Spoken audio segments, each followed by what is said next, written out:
Saludos a todos, soy el doctor Restituyo, presidente del APSI, que es la Asociación Hispana de Profesionales de la Salud. Hoy, 3 de agosto del año 2022, con nuestro invitado en TVAS y Tu Voz, la hora del neurólogo, el doctor Franly Arismendi Vázquez Burgos.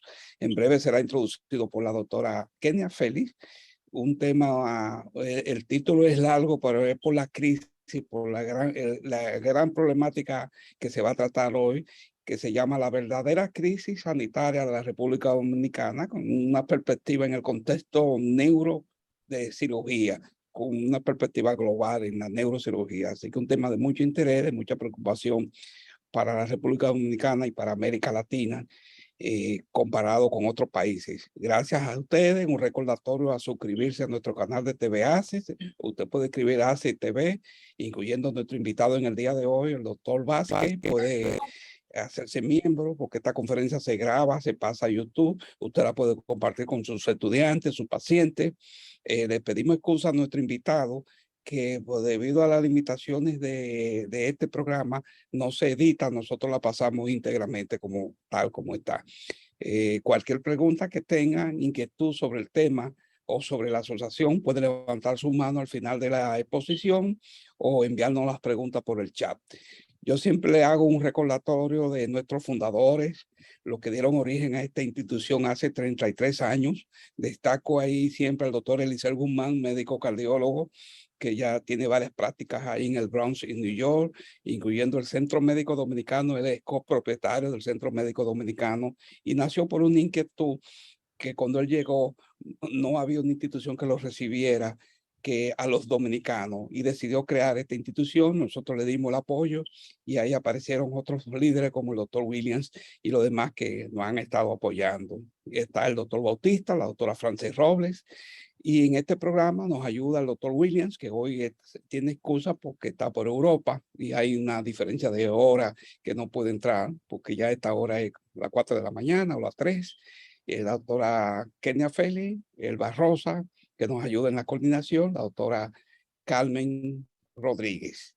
Quiero decirle a los que han entrado por primera vez que usted puede convertirse en miembro de esta institución si tiene un título de médico, de enfermera, dentista o psicólogo, con una copia de su título, una foto digital y el pago de $100 solamente. Nuestro invitado no tiene conflicto de intereses con ninguna casa farmacéutica, ninguna otra institución.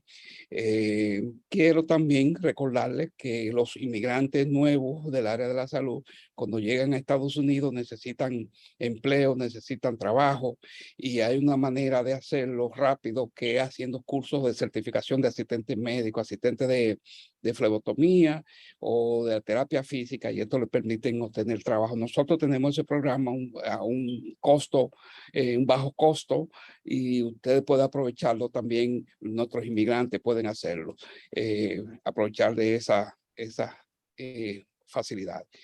Ya brevemente quiero anunciar nuestro próximo evento, como la Feria de la Salud del 28 de agosto, que la vamos a tener en Brooklyn. Y también vamos a tener otra Feria de la Salud el día 10 de septiembre en Rowell, New Jersey. Están invitados los que quieran participar a ofrecer el programa de salud, de prevención y educación variado, como esos que están aquí, eso que ustedes ven, que no me detengo por asunto de tiempo, incluyendo la salud mental, como la prevención de violencia doméstica, la depresión, el suicidio. Así que vamos a estar el 28 de octubre y el 10 de septiembre. Y el gran evento científico, que es nuestro Congreso Médico número 20, que lo hacemos en conjunto con el Colegio Médico Dominicano de Filadelfia. Y eso va a ser el 29 y el 30 de octubre. Ya los conferencistas, el programa está preconfirmado, entre ellos el doctor Ruiz, uno de los expositores nuestro, y incluye un transporte desde Nueva York. El grupo que desee viajar puede viajar desde el sábado en la mañana en un bus que estamos contratando. Pueden llamar a la doctora Leonor para más detalles. El curso de resucitación cardiopulmonar, el próximo va a ser el 28 de agosto. Y simplemente quiero finalizar aquí mostrando la lista de los conferencistas ya confirmados que están aquí, que lo pueden ver o lo pueden ya ver en la página Aquí están las fotos, algunas fotos ya preseleccionadas. Gracias a todos ustedes por participar. Doy paso a la doctora Kenia Félix para introducir formalmente a nuestro invitado en el día de hoy.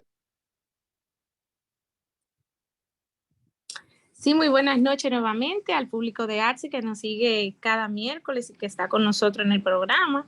Darle la bienvenida una vez más a nuestro invitado de hoy y de paso presentarles. Él es el doctor Franly Arismendi Vázquez Burgos, es graduado de medicina con honores magna cum laude de la Universidad Católica Nordestana en el 2015. Realizó varios estudios de posgrado, entre ellos el de neurocirugía en el Hospital Docente Universitario Dr. Darío con la Universidad, avalado por la Universidad Autónoma de Santo Domingo. Tiene un entrenamiento en neurotrauma y neurocirugía global en Cali, Colombia. Es profesor de neurocirugía y neuroanatomía en la Universidad Nacional Pedro Enríquez Ureñas y también de la Universidad Católica Nordestana. Ha participado en varios congresos nacionales e internacionales como conferencista, presentando diversos trabajos de investigación. Así que con esa amplia preparación que tienen el día de hoy, el doctor nos trae un tema muy interesante que sería una conferencia sobre cuál es la verdadera crisis sanitaria de República Dominicana con relación a los traumas o accidentes de tránsito. Así que a partir de ahora, doctor, el espacio de ASI es todo suyo. Puede iniciar su conferencia. Adelante. Bueno, muchísimas gracias. De verdad, yo me siento ungido con el honor de estar como invitado de esta tertulia académico-científica, como lo es la Asociación Hispana de Profesionales de la Salud en Nueva York. Y sin más, queremos presentarle un tema que podría sonar conflictivo, pero que solamente busca la mejoría de nuestra situación y la cooperación de todos ustedes para ver cómo diezmamos esta gran aspereza que nos viene afectando a nuestro país desde hace mucho. Esto no pretende ser un soliloquio, o sea, yo no pretendo hablar sin parar, y así que si ustedes tienen sus preguntas o cualquier intervención que no quieran que se le olvide, ¿no?, pueden hacerla de inmediato y eso le da un toque más dinámico a esta conferencia, ¿no? Fíjense, yo me imagino que si esta es hispana, hay personas que serían de otras nacionalidades, México, Venezuela, entre otras, ¿no? Así que, en principio, hablar de mi país, un país bellísimo, una isla tropical, que casi todos la conocemos, ¿verdad? Porque todos somos o la gran mayoría somos dominicanos, pero que tiene una colita que le pisen, ¿no? Algo que mejorar, una falencia. Y es que cuando yo presenté este trabajo en el Congreso Mundial de Neurocirugía, ahora en marzo de este mismo año, representábamos el quinto país con número de muertes por accidentes de tránsito. Es decir, en el 2021 teníamos 34 muertes por cada 100.000 habitantes. Éramos el quinto país. Pero a final de el mes pasado, de julio, la OMS publicó que nosotros ocupamos ya el número 1. Es decir, tenemos 64.6 muertes por cada 100.000 habitantes. En segundo lugar, quien está es Zimbabue, que tiene 40 y 43. Después nos sigue Venezuela con 39. Después nos sigue Burundi, Liberia y Etiopía. Es decir, nosotros estamos compitiendo por el primer lugar con países que no tienen el desarrollo económico ni social que nosotros. ¿Y por qué, si República Dominicana es la sexta economía de Centroamérica, tenemos este gran problema de que se nos mueren 64 dominicanos al año por muerte por accidente de tránsito? Entran también publicó que de cada 10 personas que mueren en accidentes de tránsito, 7 andan en motocicleta. ¿Por qué nosotros relacionamos eso con la neurocirugía? Porque, como ustedes bien sabrán, el que tiene un accidente de tránsito está íntimamente relacionado con el trauma cráneoencefálico, es decir, se golpea la cabeza o se golpea la columna, se rompe la columna. Eso es lo que constituye el neurotrauma. Neurotrauma es trauma en la cabeza que afectan el cerebro, trauma en la columna que afectan la médula espinal. Eso es lo que se llama neurotrauma. Y hay diferentes artículos que pueden buscar en PubMed donde se relaciona el trauma craneoencefálico y el trauma raquimedular con los accidentes de tránsito. Así que esto, desde mi opinión, desde mi punto de vista, debería ser catalogado como una emergencia nacional. Y ya ustedes entenderán por qué. Fíjense, el trauma craneoencefálico y el trauma raquimedular ocurre frecuentemente, con más frecuencia, en los países que están en vía de desarrollo, es decir, los países de bajo y medianos ingresos, porque esos países se ven obligados a utilizar como medio de transporte la motocicleta, como ustedes ven en esta imagen, y la motocicleta es un medio de transporte, es un factor de riesgo para que tú tengas estos accidentes. Entonces, ¿qué es lo que ocurre con el trauma craneoencefálico y trauma raquimedular? Que te incapacita, te aleja de la vida laboral, porque las secuelas neurológicas son siempre devastadoras. Señores, al que tiene un trauma craneoencefálico severo, lo primero que tú tienes que acotarlo en una camilla de intensivo, intubarlo. Si se logra recuperar, ese paciente tiene deterioro neurocognitivo que evitan que se integre nuevamente a la vida laboral. O se le olvidan las cosas, o está afásico, es decir, no puede hablar, o tiene una psicosis postraumática, es decir, está medio loquito, su actitud le cohíbe de integrarse a la vida laboral.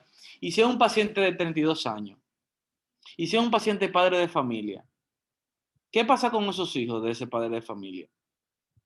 Entonces, esos hijos pasarían a la fase de negación del Estado de Derecho porque no tienen sustento familiar. Y entonces, ¿qué terminan siendo esos hijos? Todo eso hay que pensarlo.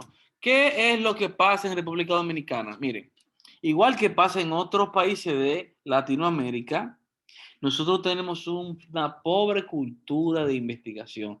El 89% de las publicaciones que surgen, de investigaciones científicas que surgen con relación al trauma cráneoencefálico, ocurren en los países de ingresos altos, llámese Japón, Estados Unidos, Canadá. Solamente el 18% ocurre en los países como el nuestro. Este es un estudio que se hizo donde ubicaron en los últimos 10 años, Tropeano y colaboradores, donde en América Latina solamente se habían publicado 141 estudios en 10 años. Y Brasil fue el mero de las publicaciones, de las investigaciones, con un 50%. Entonces, ¿qué es lo que ocurre? Que sin investigación no puede haber ciencia. Sin investigación no puede haber ciencia. Nosotros somos grandes consumidores de ciencia, pero somos unos pobres productores de conocimiento científico. También Corley y Barthelemy idearon en el 2018 un estudio que buscaba promediar cuántos neurocirujanos se necesitaban en el mundo para apalear este problema del neurotrauma, y que la gente se da un golpe en la cabeza, se le acumula sangre en la cabeza y hay que buscar un neurocirujano que lo salve. Es que la gente aquí en este país compite en motocicleta, echando carrera, se desbaratan y tienen que buscar un neurocirujano que lo salve. Entonces ellos sugieren, por unos cálculos que se hicieron, que por razones de tiempo no voy a entrar en detalle, que por cada 200,000 personas se necesita un neurocirujano para resolver el problema de neurotrauma en el mundo. ¿Ustedes saben cuánta gente había aquí en el 2019, en el censo que se hizo en el 2019, según el Banco Mundial? 11 millones, aproximadamente 11 millones de personas. Ya debe de haber 11 millones de personas. Vamos a hacer el cálculo. Es muy fácil. Si calculamos 55 por 200 nos da 11 millones de personas. Es decir, que se necesitan 55 neurocirujanos en República Dominicana para corregir el problema del neurotrauma, que como ya vimos, somos el primer país del mundo entero con este problema encima. Habían 63 neurocirujanos activos en la sociedad dominicana en el 2015. ¿Cuántos ustedes creen que hay ahora? ¿Por qué no está resuelto el problema del neurotrauma? Nosotros pagamos, señores, República Dominicana paga anualmente 60,000 millones de pesos en trauma, en gastos que provienen del accidente de tránsito. SENASA publicó un informe que ellos gastan 7,000 millones de pesos. Eso es SENASA solamente. Y eso es por los pacientes hospitalizados. O sea, 7,000 millones de pesos por pacientes hospitalizados al año. Y SENASA lo pagamos todos los que somos contribuyentes con nuestros impuestos. Sin contar que luego de que ese paciente se va de alta, que quede incapacitado, que no se puede integrar a la vida laboral, que va a necesitar bono luz, que va a necesitar, es decir, subsidio del gobierno para poder suplir sus necesidades, porque no puede trabajar. Entonces a eso súmenle los gastos. ¿Y qué es lo que ocurre? Que en los años 80, 90 hubo una economía neoliberal después de la caída del muro de Berlín, ¿verdad? Que dice que la economía tiene que crecer y si no crece entonces es una tragedia. Así que eso ha hecho que muchos neurocirujanos dominicanos salgan al exterior a formarse en especialidades quizás sean más rentables y que se aglomeren en las grandes ciudades, Santo Domingo, Santiago, La Vega, San Francisco, ¿verdad? Y hayan dejado de lado una gran parte, no una gran parte, una zona, una región del país, como por ejemplo Dajabón, no tiene neurocirujano, el Ceibo, en San Juan acaba de llegar uno, el doctor Ismael Peralta, pero Bauruco no tiene neurocirujano, Pedernales no tiene neurocirujano, Santiago Rodríguez no tiene neurocirujano. Es decir, hay áreas donde no hay neurocirujano y que no queda ni siquiera a 4 horas cerca. Si tú vives en Dajabón y tú tienes un accidente y necesitas que un neurocirujano te opere, eso se supone que debe de ser en las primeras 4 horas que aparezca un neurocirujano te opere. Pero miren, a lo que aparece una ambulancia que te traslade a la capital. Después, un lugar que te acepte el paciente. Un lugar hábil que tenga un intensivo, que tenga el quirófano, que tenga bandeja, que tenga neurocirujano, que tenga un servicio activo de neurocirugía. Pasan muchísimas más horas y está determinado por la ciencia que el paciente que no se intervenga en ese tiempo tiene más secuelas neurológicas, como las que ya mencioné. Entonces, ¿qué podemos hacer? Es triste dar un diagnóstico sin dar una solución. Y nosotros, como hemos dado ya el diagnóstico, tenemos algunos puntos que podrían ser posibles soluciones. Lo primero que hay que hacer es bregar con lo que tenemos. Lo que tenemos es mucha gente con muchas ganas de hacer las cosas bien. Tenemos un recurso humano muy importante que son los médicos que están acá y que quieren que sus pacientes salgan adelante.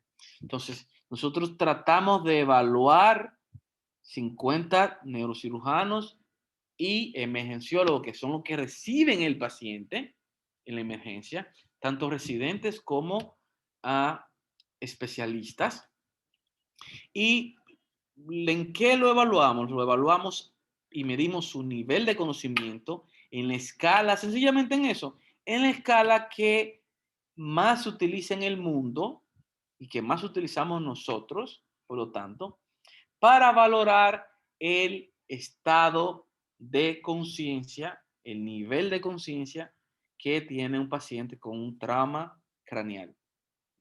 Además de eso, utilizamos el protocolo nacional de trauma craneoencefálico que tenemos aquí y lo comparamos con protocolos que se asemejen a al contexto de República Dominicana, donde hay carencias, donde hay un sistema de salud que podría ser mejor, ¿verdad que sí? Pero tenemos que tener un protocolo porque eso disminuye la carga de memoria que un médico debe de tener. Cuando hay un protocolo estandarizado, lo que hay que hacer con este paciente es esto, esto, esto, esto y esto, eso disminuye la carga asistencial, ¿de acuerdo? Pero para eso el protocolo debe estar adecuado, debe estar en óptimas actualizaciones según la evidencia científica.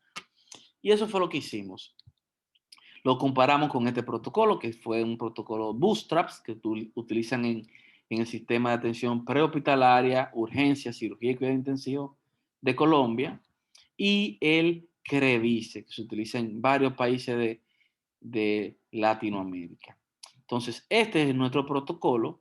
En conclusión, lo que resultó fue que nuestro protocolo tiene falencias susceptibles de mejoría, es decir, está sumamente desactualizado. Por ejemplo, noten aquí que el uso de furosemida en edema cerebral, eso ya está vetado por la evidencia científica. Esto es lo que la evidencia científica no recomienda, igual que el uso de esteroide en la fase aguda del trauma cráneoencefálico y del trauma raquimedular, o sea, el trauma en la columna, tampoco se recomienda. Como ustedes ven aquí, el uso de esteroides de rutina. Es decir, hay varias más falencias, pero lo que quiero dejarle claro con esto es que tenemos que incentivar políticas públicas, incentivar políticas gubernamentales para cambiar este tipo de protocolos. Porque este protocolo es el que utiliza el Ministerio de Salud Pública. ¿De acuerdo? Estas fueron las preguntas que le hicimos a, a los residentes y especialistas de uno de los hospitales más importantes en materia de trauma. Es decir, es el hospital donde se recibe, es un hospital de referencia nacional de trauma. ¿Ok? Se recibe pacientes tanto del Cibao como del este, como del sur. Es decir, se recibe pacientes de todo el país. Y los resultados fueron que los médicos que deberían de conocer a profundidad de esta escala, pues hay cosas que ellos desconocen en cuanto a la escala, hay cosas que desconocen en cuanto al trauma raquimedular, por ejemplo, el tiempo en que debería de operarse.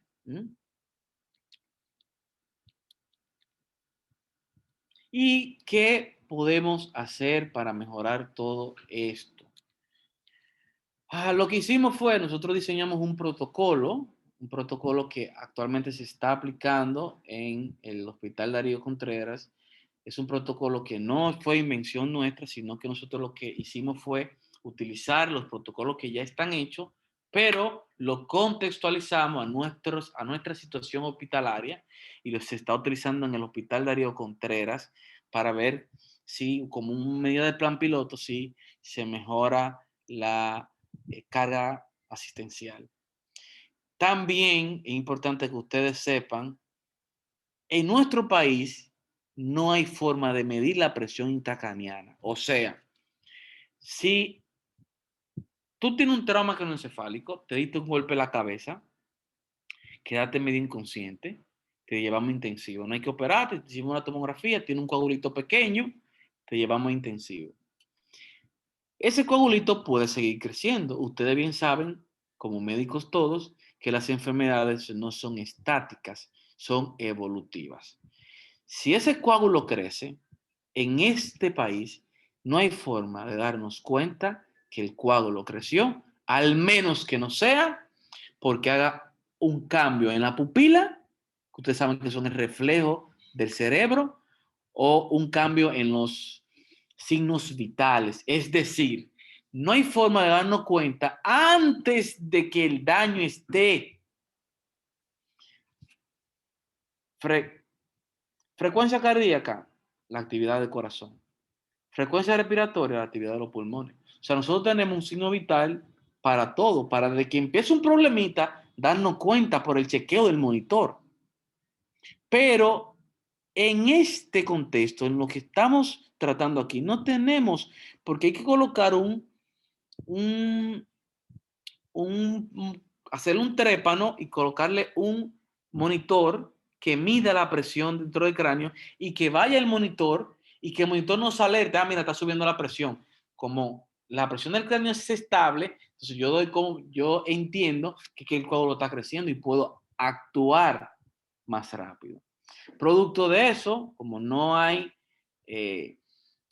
llega a las casas comerciales que nos favorezcan los monitores de PIC, de presión intracraniana invasivo, nosotros optamos por enseñarles a los emergenciólogos y residentes de neurocirugía de ese hospital cómo medir la presión intracraniana de forma no invasiva, que se hace sencillamente con un sonógrafo, ¿ah?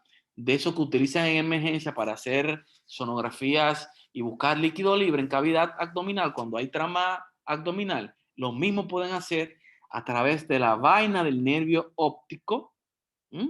Como el nervio óptico tiene una vaina, una envoltura, que es un repliegue de la dura madre, pues nosotros le enseñamos y ya estamos teniendo grandes resultados y grandes cambios, ¿no? Otra cosa que tratamos de hacer o que hicimos fue sumarnos al registro latinoamericano y del Caribe para el neurotrauma craneal. Es decir, este problema nada más no es de nosotros.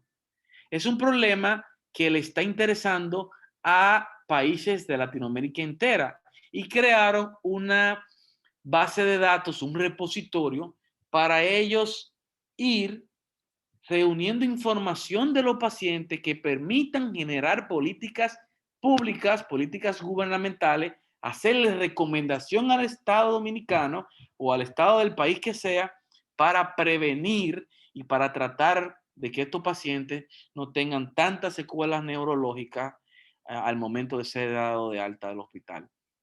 Es una plataforma que ya, como ustedes ven, está en vigencia en uno de los hospitales de nuestro país, en el Hospital Darío Contreras. Hay otros países siendo parte. Y esto fue el primer, miren, esto yo no lo he puesto en ningún otro lugar. Este es uno de nuestros primeros trabajos que vamos a presentar en el próximo congreso. Y solamente permítanme leer los resultados. De los 894 pacientes registrados en la plataforma por parte de distintos países, 16 corresponden a nuestra muestra, a pacientes dominicanos. La edad promedio fue 25 años, que son pacientes jóvenes, productivos. El sexo masculino fue el predominante con un 88%. El 100% de los pacientes no superó la educación secundaria. ¿Por qué yo menciono esto? Porque hacia allá debe ir encaminada la medida preventiva. Hacia allá, hacia las personas que tienen, por alguna razón, un pobre acceso a la educación, a los varones, a los jóvenes, a los que andan en motocicleta, porque el 81% de los pacientes andaban en motocicleta y el 100% de ellos no utilizaban casco protector, señores. A pesar de que en este país es una ley utilizar el casco protector, pero no se fiscaliza. No se fiscaliza. ¿Y qué hay de lo otro? Ya estoy terminando, lo prometo. ¿Qué hay de lo otro? ¿Qué hay del impacto? ¿Qué hay del impacto del trauma raquimedular de los pacientes que se rompen la columna? Miren,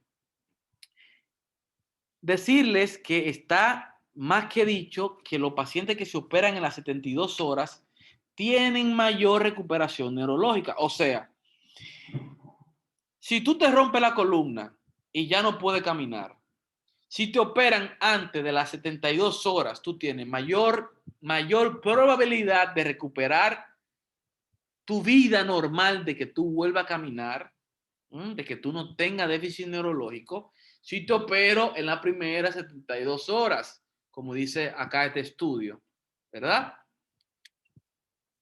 Nosotros investigamos cuáles factores determinan la demora quirúrgica en el sistema público dominicano, y también lo presentamos en el Congreso Mundial de Neurocirugía, que fue celebrado del 13 al 18 de marzo en Bogotá, en Colombia. Esto fue parte de un estudio multicéntrico que se realizó en toda Latinoamérica. Nosotros fuimos parte de ese estudio. ¿Y qué demostramos en ese estudio, señores? Miren, utilizamos 31 pacientes que eran los que quedaban dentro de los criterios del estudio. Ninguno se operaban antes de las 72 horas. 5 se operaron antes de los 7 días. 15 se operaron pasados 9 pasados los 15 días. 10 pasado un mes. 3 pasado 2 meses. Y 4 superaron los 2 meses. ¿Cuáles eran las razones quirúrgicas? Las razones de la demora quirúrgica. Primero, falta de la demora en la autorización de las aseguradoras de riesgo de salud. Señores, es penoso que las aseguradoras de riesgo de salud tarden un promedio de 5 días en autorizar los materiales para cirugía, cuando la evidencia dice que operándolo en los 3 primeros días, tú tienes mayor recuperación neurológica. O sea, a los pacientes que se rompen la columna y están inestables, hay que colocarle tornillos y barra para devolverle, como si fuera un columna, como si fuera armar una viga, para que ustedes me entiendan. Hay que devolverle la estabilidad, y eso se hace mediante materiales de osteosíntesis. Si el paciente tiene seguro, tiene que durar 5 días en autorizarlo, pero también está la falta de resonancia en las emergencias, pero también está la falta de incapacidad de conseguir los materiales. Si el paciente no tiene seguro, ¿ustedes saben cuánto valen esos materiales? Son 100, depende obviamente de qué material se le ponga, pero superan los 100,000 y pico pesos esas cirugías.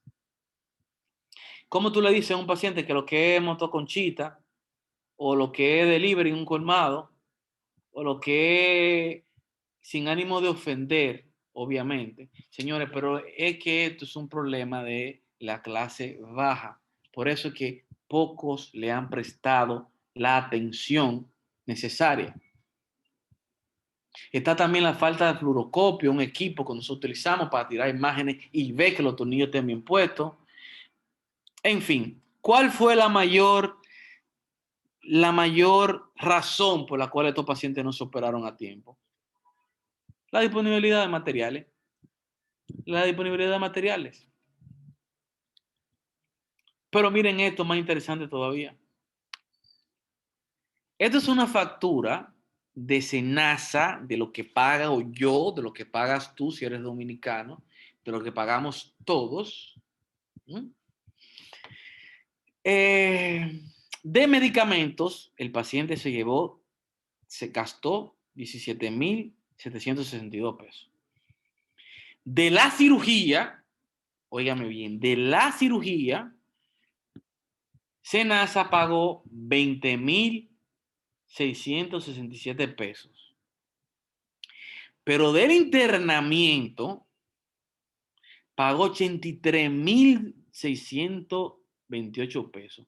O sea, por estar 34 días en una habitación semi-privada, que son todas las del hospital, SENASA pagó 52,020 pesos. Pagó más del doble de la cirugía. O sea, nosotros estamos teniendo un paciente hospitalizado. Y, señores, este caso fue un caso al azar que tomamos. Nosotros estamos teniendo un paciente hospitalizado sabiendo que mientras más rápido lo operamos es mejor, porque se integra la vida laboral más rápido, sabiendo que más barato le sale al Estado Dominicano que teniéndolo en una cama esperándolo. Y no lo hacemos. ¿Por qué no lo hacemos? ¿Por qué no lo hacemos? El mensaje final es que hay una inadecuado, hay que seguir invirtiendo en la educación, en programas de educación para los médicos que trabajan con estas entidades y que se mantengan actualizados. Hay que enfatizar en un protocolo nacional ajustados a los protocolos internacionales, ¿ok? Hay que, adicional a esto, hay que garantizar que haya todo un sistema de trauma, que el 911 deje de funcionar como simples, a veces funciona como simples ambulancias, simples taxis que la gente llama, ay, sí, no, que el dominicano entienda que el 911 se tiene que utilizar para emergencias, que el dominicano entienda que el 911 debe estar preparado en ATLS, todo el personal, para intubar los pacientes, para que no le falte el oxígeno cuando es necesario. Todo eso es ese sistema de trauma. Y todo eso requiere de fuerza y energía política, garantía política, voluntad política y voluntad de todo el que pulula en el ambiente de salud. Los dejo con esta frase que dice: nada más difícil de emprender ni más peligroso de conducir que tomar la iniciativa en la introducción de un nuevo orden de las cosas. Porque la innovación tropieza con la hostilidad de todos aquellos a quienes se les sonrió la situación anterior y solo encuentra tibios defensores en quienes esperan beneficios de la nueva.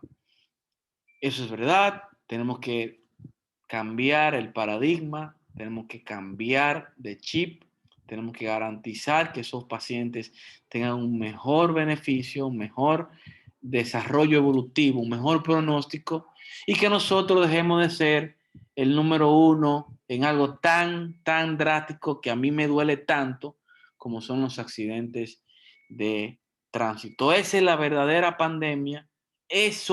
La pandemia, señores, el COVID-19 el año pasado no mató tanto pacientes como lo mató los accidentes de tránsito asociados al trauma craneoencefálico y al trauma raquimedular. Sin embargo, como el COVID es una enfermedad infectocontagiosa, se diseñaron políticas públicas y que fueron muy certeras para reducir el COVID. ¿Por qué no diseñar políticas públicas para fiscalizar el tránsito? Aquí tenemos 7 años que no se hacen inspecciones vehiculares. 7 años que no se hacen las inspecciones vehiculares. O sea, esto es un problema multifactorial donde intervienen múltiples agentes. Es un problema económico, es un problema social, pero también es un problema de salud. Y ahí es que entramos nosotros como entes, benefactores y suplidores de salud. Así que muchas gracias por escucharme. Ojalá ustedes se hagan eco de esta problemática nacional y que todos pongamos nuestro granito de arena en la medida de lo posible para ir llamando este gran problema. Espero su pregunta y sus comentarios. Muchas gracias. Muchas gracias, profesor. Gracias, Frandy, gracias. Gracias, Erasmo. Esta disertación tuya se la vamos a hacer llegar al ministro de Salud Pública y al director nacional del Servicio Nacional de Salud. Ojalá, ojalá. Sí, está levantando la mano el doctor José Pérez. José, ¿puedes abrir tu micrófono ya? Buenas noches. Buenas noches. Buenas noches. ¿Se oye bien? Sí. Sí, se escucha muy bien. Doctor, muy buena su conferencia. Fíjese algo, doctor. Usted, según lo que usted dijo, más del 70% de los accidentados que sufren trauma cráneoencefálico son motoristas. Sí, son motoristas, sí. Según dijo un colega suyo, neurocirujano, por lo regular, esta gente que sufre esos traumas tienen que estar cerca de 15 días en cuidado intensivo. Y eso sale por cerca de $1 millón. Así mismo. Entonces, nuestro sistema de salud entre comillas, porque el sistema de salud de nosotros, lo único que hace es curar. No hay educación. Y yo pienso que si educamos a los motoristas que usen casco, que no cuesta más de $1 millón, hubiera menos problemas. Entonces, una de las cosas que tenemos que hacer para que haya una salud más o menos estable es educar. 3 cosas: educar, educar, educar. Muchas gracias. Muchas gracias, José. Sumándole a tu comentario, fíjate, este es el problema. República Dominicana tiene una política de salud que no es de prevención, es de curación. Nosotros estamos enfocados a curar al paciente ya cuando tiene un problema. Y lo sabemos hacer. Pero lo ideal sería prevenir que tenga un problema de salud. Así que muchas gracias por tu comentario. Gracias. ¿Alguien más quiere hacer un comentario o pregunta? Doctora Kenia Félix. Sí. Sí, el doctor Ramírez, primero. en Boston. Okay, sí.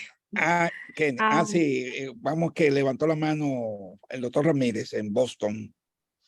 En Boston. Adelante, doctor Ramírez. Buenas noches. Gracias por la oportunidad.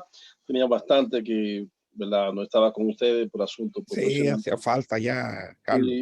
Una pregunta, excelente charla que nos acaba de dar este joven profesional, pero me llama la atención cómo que las autoridades no toman carta en el asunto, especialmente a nivel de las Fuerzas Armadas, ¿verdad? Porque no solamente se le toma en cuenta al ciudadano que obedezca de manera civilizada. Cuando el ciudadano no obedece, porque esto precisamente, cuando el ciudadano llega al Darío Contreras y está en una cama y es un padre de familia y no está produciendo, pagamos todos, ¿verdad? Eso es simplemente un comentario.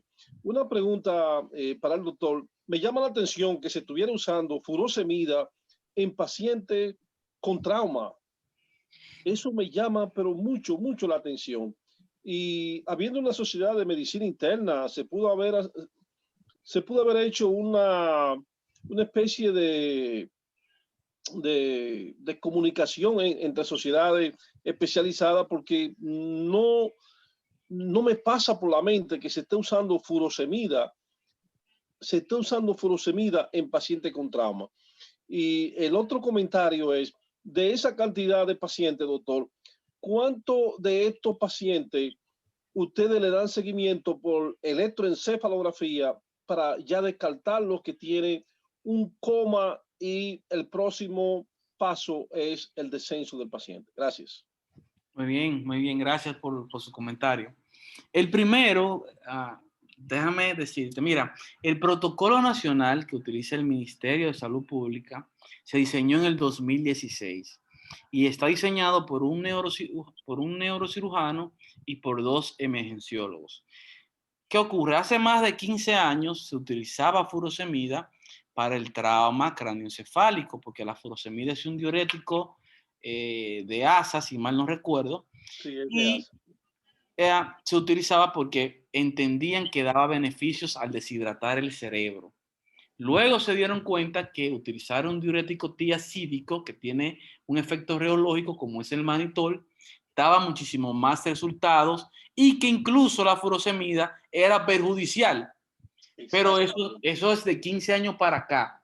Al parecer, al hacer el protocolo, los autores no se actualizaron, no indagaron en la evidencia científica de cuáles eran las pautas actuales para el manejo del trauma craneoencefálico y por eso lo están utilizando. Con relación a si se le da seguimiento, nosotros todos tenemos, ¿se acuerda del registro, la plataforma donde nosotros subimos los datos de los pacientes de que llegan? Tenemos esa plataforma, le damos seguimiento a los 3 meses, a los 6 meses y al año. Es decir, llamamos a los pacientes a los 3 meses, ¿cómo sigue? ¿Cómo está? O hablamos con uno de sus familiares, él se levanta solo, puede ir al baño, come solo, para ver cómo está su pronóstico o su desarrollo a los 3 meses, a los 6 meses y al año, y ver cuáles factores intervienen en que ese paciente se desarrolle bien o se desarrolle mal. Si factores, por ejemplo, que el paciente haya venido trasladado de Higüey, si factor, por ejemplo, que no lo haya traído el 911, lo haya traído un carro privado, eso influye. Todo eso influye, nosotros lo vamos a saber con los datos que estamos recolectando. El electroencefalograma y el Doppler transcranial se debe utilizar en todo paciente que se sospeche muerte cerebral. Actualmente en el país se está utilizando el Doppler transcranial, pero solamente se utiliza cuando el paciente es candidato a donador de órgano. El INCAR o INCOR, creo que se llama, manda a alguien, a un neurólogo especialista que tiene un Doppler, a que le haga el Doppler y certifique que ya no le llega flujo sanguíneo al cerebro y por tanto hay muerte cerebral y por tanto puede ser donante de órganos. Doctora Kenia, que usted tiene una pregunta y luego el doctor Ramírez. Dejarle claro a Carlos Sí. Ramírez que realmente no lo decía ahí cuando Franklin lo puso en el protocolo, pero hace muchísimos años nosotros no estamos usando furosemida. No, realmente no. Ok, muy bien. Me llamó la atención eso. Sí, cómo no. Doctora Félix, Kenia. Sí, vi que el doctor Wellington Ramírez tenía la mano levantada. Ah, ok, pues seguimos con él. Doctor Ramírez, Wellington, ¿puede? Sí, buenas noches. Su micrófono. Buenas noches. Sí. Gracias por la oportunidad. Realmente quería hacer un pequeño comentario. El registro electroencefalográfico es importante. De hecho, debería existir un equipo en la unidad de cuidado intensivo, no solo para la parte de la muerte cerebral, sino para los pacientes que puedan presentar crisis convulsiva, aunque por profilaxis se le coloca ciertos fármacos, pero tener una evidencia neurofisiológica de una crisis de como de la actividad eléctrica, dependiendo del tipo de lesión que tenga, es sumamente importante. Por lo que sería importante agregar ese paso o ese instrumento en el protocolo para el seguimiento del paciente, tanto intrahospitalario como para el seguimiento ambulatorio. Claro que sí, Wellington. Muchas gracias. Sí, muchas gracias. Totalmente de acuerdo contigo, Wellington, pero sabemos y a sabiendas, por mala suerte en nuestro hospital nada más tiene un solo neurólogo y es un neurólogo que nada más da consulta, ni siquiera entramos, lo entra a la sala, no, todos los pacientes clínicos lo manejamos nosotros como neurocirujanos, sin ni siquiera pasarle la interconsulta al neurólogo, el único que queda, que ya tú sabes. Padecemos de muchas cosas. Sí sabemos, Wellington, que es necesario y se debe usar. Sí. El doctor Wellington levantó la mano de nuevo. No, señor, gracias. Ah, ok. Ah, perfecto, sí. Adelante, Kenia. Doctora Félix. Albert Méndez también está levantando la mano. Sí. Okay. Sí. Adelante, sí. puede realizar su pregunta. Su micrófono está abierto. Sí. Doctor Méndez, adelante. Tiene el micrófono apagado él. Sí, sí, ya lo pueden abrir. Ya tienen Ahora permiso. se escucha. Sí, ahora se escucha Sí. bien. Se escucha bien. Saludos a todos. Un saludo a Carlos, que lo escuché por ahí. Sí, sí. Doctor, bueno, además de excelente su exposición, esa está tenebrosa, porque refleja problemas tanto en la prevención como en la atención. Me llama mucho la atención la capacidad que tiene el neurocirujano dominicano, que a pesar con tantas vicisitudes y tantas carencias, hacen el trabajo. A ellos no tengo mucha cosa que hablar, pero sí en cuanto a la prevención y en cuanto a la falta de equipos para ustedes trabajar. En cuanto a la prevención, veo que hace falta un liderazgo en la República Dominicana, donde se integren instituciones clave como lo es educación para prevenir, para promover la salud, para prevenir los accidentes desde la infancia, cosa que cuando vayan llegando ya a la adolescencia, vayan teniendo conocimiento de lo que está pasando y comiencen a cuidarse. Educación, pero también el Departamento de Tránsito tiene que aplicar leyes, porque sabemos ya que son los motoristas que andan sin casco, que andan violando la ley, andan cometiendo imprudencia y no hacemos nada. Por lo tanto, también tienen que poner manos duras, aplicar la ley independientemente. Y por último, salud pública, tener un protocolo de información, de recoger la información de qué pasó, dónde pasó, cómo pasó, crear nuestra propia casuística, no tener informaciones de otros países, porque quizá en otros países los accidentes número uno no son los de motoristas, y esos accidentes si son en la parte urbana o en los campos. Entonces, aplicar nuestra propia casuística, nuestra propia investigación a nuestro propio caso, porque ya lo conocemos, pero no lo aplicamos, de manera de que la falta de liderazgo para la prevención no está funcionando en la República Dominicana. Entonces, ahí hay que trabajar en eso, más que la atención a los accidentados, la prevención a las personas, o sea, que la educación vaya dirigida a la población, desde las escuelas, desde los centros de comunicación, desde todos los ámbitos, que las personas vayan entendiendo el problema que tenemos número uno en el mundo. Eso es demasiado. Más personas que el COVID, eso es demasiado. O sea, me llama eso la atención y no estamos haciendo nada. Y ustedes, más de lo que hacen, no pueden hacer, incluso trabajar sin equipos en el hospital, en el país número uno del mundo. Eso es catastrófico. De manera de que la falta de liderazgo que lleve tanto al gobierno como a las instituciones privadas, porque ambos reciben los accidentados, eso hace falta. Eso tiene que surgir ya. Quería preguntarle, doctor, si cuando SENASA hace el pago a esos accidentes, ¿es el SENASA contributivo o es el SENASA subsidiado? ¿Cuál de los dos? No, los dos los pagan. Los dos los pagan. SENASA paga o sea, un paciente que tiene trauma es cubierto 100% en el hospital. Entonces, ¿qué podemos hacer para, qué usted sugiere para enfocar la prevención? Ahí voy. Mire, la población dominicana. Hace 2 semanas y pico me reuní, sostuve una reunión con un viceministro de la MESI, que se llama el Ministerio de Educación Superior, Ciencia y Tecnología, y le entregué 3 proyectos para prevenir el neurotrauma y mejorar la cosa en el país. 3. La plataforma virtual y 2 más que estamos promoviendo. Dentro de esos proyectos está la eficientización, gracias, de las aseguradoras al momento de autorizar un material para una cirugía. Porque al final de cuentas, el paciente paga por eso. O sea, si tú tienes un seguro, tú tienes que tener tu material cuando tú lo necesites, no de que 5 días después. Claro. Entonces, para eso nosotros necesitamos ayuda de las instancias gubernamentales, necesariamente, que ellos presionen a las aseguradoras para que autoricen los materiales y que se cree una política gubernamental en contra de los accidentes de tránsito y en contra del neurotrauma. Ya estamos en eso, pero no nos han dado respuesta.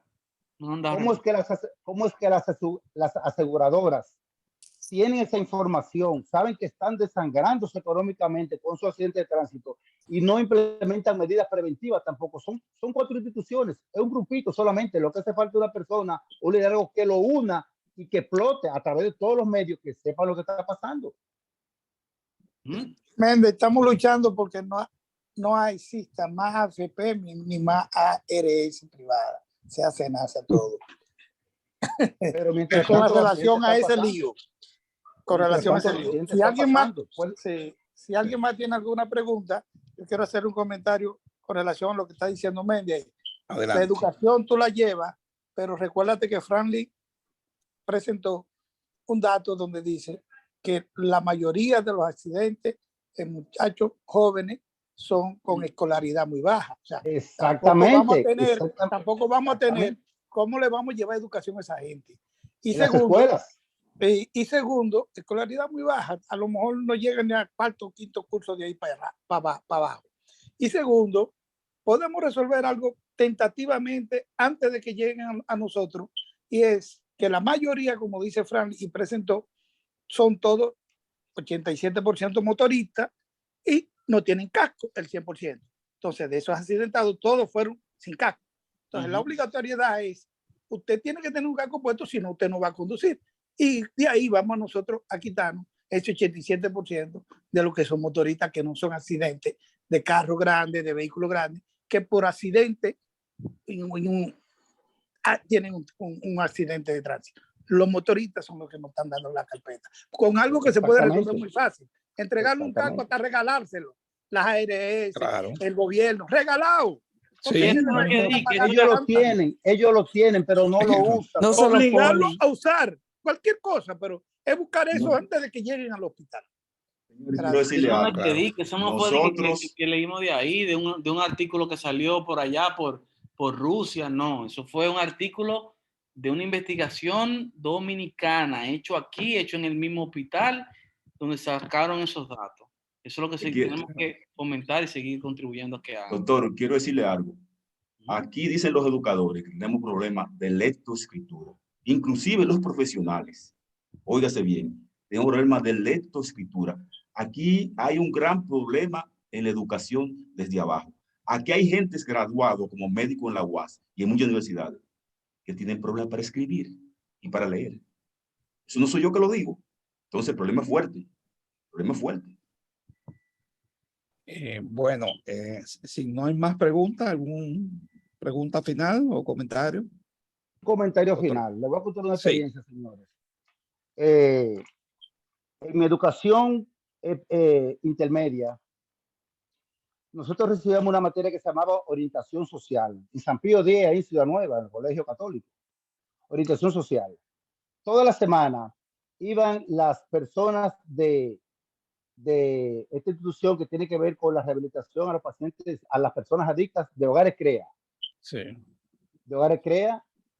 Y nos daban una charla. Ellos iban con videos, diapositivas, y nos enseñaban las consecuencias del uso de drogas narcóticas. Encontramos personas sin dientes, nos mostraban personas con el tabique nasal podrido, encontramos personas caquéticas, fundidas. O sea, nos enseñaban qué es lo que hace a aquella persona que consume drogas. Yo soy de los 80 y de los 90, donde estaba el boom de la cocaína y de la marihuana en República Dominicana, donde se convirtió en una moda, donde lo usaban el que bailaba, lo usaba el estudiante, lo usaba el pelotero, todos usaban drogas. Pero esa clase a mí particularmente me intimidó, me dio miedo en ese entonces, cuando mi cerebro se estaba formando como adolescente, y me alejé porque yo vivía en una zona donde la droga era el pan de cada día y eso era normal. Y yo con esas clases le cogí miedo. Yo pienso que si las instituciones siguen yendo a las escuelas a dar informaciones directamente, enseñarles qué es lo que pasa, si tú no te pones el jodido caco, si no te lo pone la policía, Carlos, tú sabes que aquí en Norteamérica, si la policía te agarra sin el caco, tú sabes que te van a esposar y te van a quitar el motor. Eso es segurito. Que sí, entonces no sé por qué como los americanos, tan pronto venimos a Norteamérica, cumplimos la ley y allá la violamos. Entonces, ¿por qué? Porque no hay una información directa. ¿Cuáles son las consecuencias de violar la ley o de no hacer la cosa? Comenzando por las escuelas, mira como dijo el doctor, son prácticamente analfabetos los que se caen. Sí, ¿Pero por qué? ¿Por qué? Porque no se le da información en las escuelas. Sí. Entonces le dan el campo, gracias, no doctor Méndez. porque te lo dice, caballo, pero Sí. Yo voy a, pero ven acá, fulano, tú me traes un delivery, ¿por qué tú no te pones el casco? Pero ¿cómo me lo voy a poner si es de ahí? Eso de que ahí mismo, entonces me lo voy a poner para quitármelo. O sea, te vienen con un cuento. Ellos usan el casco, pero no hay un departamento de que si lo agarra, te voy a poner tu Muy multa y bien. eso es dinero para el fisco. O sea, tenemos el conocimiento de lo que pasa, pero no Ok. aplicamos la ley. Sí, ni muchas hacemos la gracias, educación. doctor. Sí, gracias, doctor. Doctor Ramírez, ¿quería agregar algo? Sí, por favor. No quiero pasar por alto Estamos cerrando ya. decirle a los profesionales neurocirujanos en la República Dominicana que están haciendo un gran trabajo. En el hospital donde yo laboro, recibimos a un señor que estaba de vacaciones en República Dominicana y el señor hizo un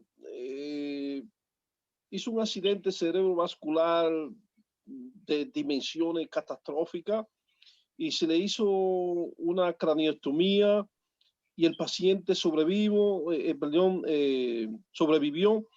Se le trajo a Estados Unidos en un vuelo de emergencia y ese señor precisamente y los profesionales que le damos seguimiento, le damos pero mucho valor a la capacidad científica que tenemos los médicos dominicanos. Con tan poco se puede hacer mucho. Pero estoy de acuerdo con mi colega. Nosotros tenemos un problema y es el problema de cultura. Ese problema de cultura tenemos que afrontarlo porque está afectando a la familia, las futuras generaciones. Las cosas, si no se hacen bien, entonces por la buena se tendrán que hacer de manera correcta, aunque no te guste, como dice el colega. Usted tiene que ponerse el casco, te guste o no te guste, tiene que ponerte el casco y el policía tiene que empantalonarse y presentarse como un individuo que representa, no la ley, sino que representa a la nación. Gracias. Muchas gracias, doctor Ramírez. Doctor Franklin, muchísimas gracias por su participación en el día de hoy. Si quiere agregar algo más a la orden. Sí, gracias a ustedes por invitarme y yo siempre dispuesto, Muchas gracias. Gracias al doctor. Gracias, Y al doctor Ruiz por la colaboración en traerte y con este tema de tanta preocupación y que nos toca a todos. Gracias. Buenas noches a todos. Gracias a Kenia, todos. y a Buenas todos. noches. Doctor Restituyo, le mando un saludo. noches. El doctor Sí. Muñoz. Le mando El saludo doctor al Muñoz, bien, sí, cómo no. Gracias. Gracias a todos. Gracias a